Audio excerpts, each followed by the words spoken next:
السلام على الحسين. اور خاص طور پر میرا مولا سجاد، یعنی کربلا سے جب یہ قافلہ چلا ہے تو مسئلہ صرف یہ نہیں ہے کہ سجاد اپنی بہنوں اور پھوپھیوں کو ننگے سر قیدی بنا دیکھ رہا. کائنات کا سب سے بڑا مسئلہ سجاد کے لیے یہی ہے، مگر اس کے علاوہ بھی شمر کیسا ملعون و جہنمی، مگر ایک بات وہ جانتا، چنانچہ کئی بار راستے میں اس نے اس طریقے پہ عمل کیا. اور وہ کیا ہے؟ وہ یہی تو ہے نا. ریاض القدس کی روایت آپ اکثر سنتے، آج سنیے گا، مکمل کل ہوگی، کہ جب یہ قافلہ 11 محرم کو چلا تھا تو نہ محملیں تھی نہ عماریاں تھی، نہ سہارا دینے والا کوئی وارث تھا. ہر بیوی اونٹ پہ اکیلے بیٹھی، ننھے ننھے بچے اپنی ماں کی گود میں بٹھائے گئے، مگر ایک بچی سکینہ ہے کہ شمر کہتا ہے میں اسے کسی کی گود میں بھی بیٹھنے کی اجازت نہیں دے سکتا. نہ ماں رباب کی گود میں بیٹھنے کی اجازت ملی، نہ پھوپھی زینب کی گود میں بیٹھنے کی اجازت ملی. کہا یہ اونٹ پر بیٹھے گی اور اکیلے بیٹھے گی. زینب فرماتی رہی اے شمر یہ بچی کبھی بھی اکیلے نہیں بیٹھی ہے اور محمل میں نہیں بیٹھی، یہ تو بغیر محمل کی سواری، بچی کہیں گر جائے گی. ظالم کہاں سنتا ہے دوسرے کی بات، کہاں نہیں گرے گی بچی. اب یہ قافلہ چل رہا چلتے چلتے اچانک رک گیا. شمر ملعون اپنی سواری سے اترا، آگے بڑھا، سپاہیوں کے قریب آیا. بغیر اجازت کے قافلہ کیوں روکا؟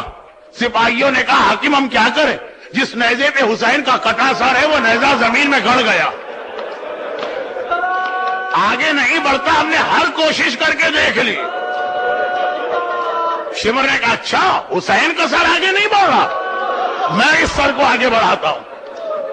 بس شمر کا جملہ ہم نے سنا تو ہمارے ذہن میں آیا کہ شمر نیزے کے قریب آئے گا، 10 12 15 سپاہیوں سے کہے گا نیزے کو زمین سے نکالو، مگر نہیں، ملعون ہے، جہنمی ہے، لیکن معرفت اہل بیت اتنی رکھتا ہے کہ حسین کا سر آگے نہیں بڑھتا، میں اسے آگے بڑھاتا ہوں. عجیب بات ہے، حسین کے سر کو بڑھانا ہے، ادھر نہیں گیا، سیدھا میرے مظلوم آقا سجاد کے پاس آیا. ہاتھ میں کوڑا ہے، ایک بار کوڑا اٹھا کے میرے بیمار امام کی کمر پہ مارا. سجاد جب تک تیرا بابا آگے نہیں بڑھے گا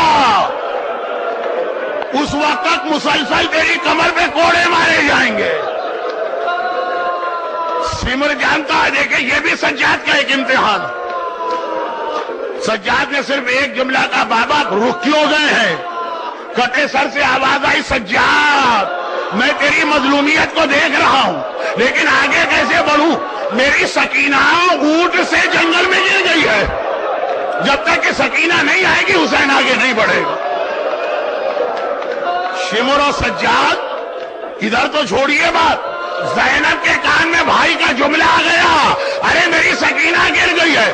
شہزادی گھبرا کے اونٹ سے اتری، جنگل میں داخل ہوئی. اینا سکینہ، اینا سکینہ، ارے سکینہ بیٹی کہاں ہو، بوبی کو جواب دو.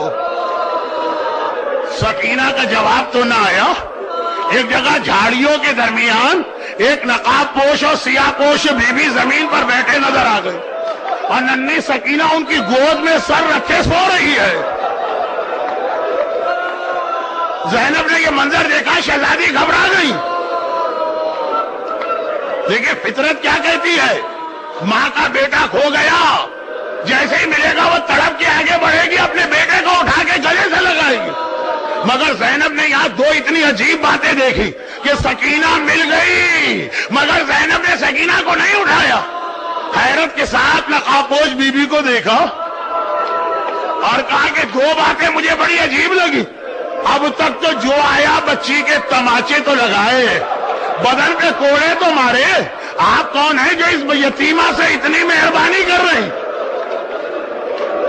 اور اس سے زیادہ عجیب بات، یہ بچی تو وہ ہے جب سے اس کا بابا مارا گیا، اسے کبھی نیند ہی نہیں آتی ہے، کسی کے پاس اسے آرام ہی نہیں ملتا ہے. ارے ماں کی گود میں سونے کو تیار نہیں ہے. آپ کون ہیں کہ میری بچی اتنے آرام سے آپ کی گود میں سو گئی؟ نقاب کے پیچھے سے آواز آئی، ارے اگر میں اس بچی پہ مہربانی نہ کروں تو کون کرے گا؟ اور اگر میری گود میں یہ نہ سوئے تو کس کی گود میں سوئے گی؟ ارے جس کی گود میں حسین سوتا تھا، اگر حسین کی بیٹی سو گئی. زینب نے آواز سنی، حیرت بڑھ گئی، پریشانی بڑھ گئی. بی بی آپ کی آواز میں نے سنی ہے، یہ جانی پہچانی آواز ہے. للہ اپنا تعارف کرائیے، آپ کون ہیں؟ کوئی نامحرم نہ تھا. بی بی نے چہرے سے نقاب کو ہٹایا. زینب بیٹی، ارے مجھے دیکھ کے پہچان، میں تیری ماں فاطمہ زہرا، جنت البقیع سے یہاں تک تیرے ساتھ ہوں، اور ہر مصیبت میں کوئی تیرا ساتھ دے کہ نہ دے، تیری ماں فاطمہ ہر جگہ تیرے ساتھ.